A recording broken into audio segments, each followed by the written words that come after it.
No, I read somewhere where the idea of culture is kind of the behaviors that you reward and punish. In your mind, kind of what are those behaviors that you guys reward and what are the ones that you potentially punish? Well, I'd say first of all, there's a real emphasis on outcomes, and I think that that's really important to me because, like, I think like a well-run company in my mind is like it's clear what the company's trying to do. It's clear how that matters for the world, and I want everyone like working in the company to feel really connected to the outcome of the company and the impact of the world, so they can really see clearly like how their work affects the company's work and how the company's work affects the world. That's like really all that I want. I think that that is so much more important than like crazy video games in the office or Yeah. something, or like fancy food. Like giving people like that kind of meaning is what I hope for. It's really hard to do, and it's really hard to kind of keep the company well run that way. But I'm really trying to do that. That's like my overriding principle. And so when things are like not in service of that, I also think it's important to like to not do them, right? So it's like we spend time on culture in service of the company's mission, right? We spend time on like processes.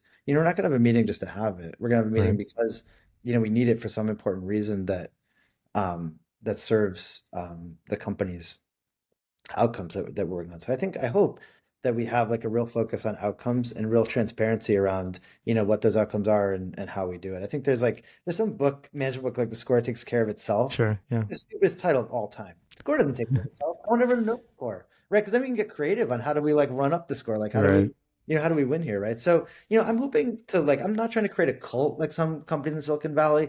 Like I don't like cults. They make me uncomfortable. Like I want independent thinkers where we all agree on a strategy and we challenge it, and we come up with a strategy, and then we execute against it together, and we're all kind of looking for ideas on how do we execute better here. So that's always like my mindset. And so I think like it ends up being a pretty like engineering style culture, right? Like we try to like do things with like documents instead of meetings. That's hard, but Yeah. we really, really try to be rigorous about that, right? We try to like, we try to be like really clear about like when something goes wrong, like what happened. Like we have a blameless retro process that I really love that we don't only use in engineering. We use it across the company, when something bad happens, like let's like keep learning and keep getting Yeah. better, make those iteration cycles faster.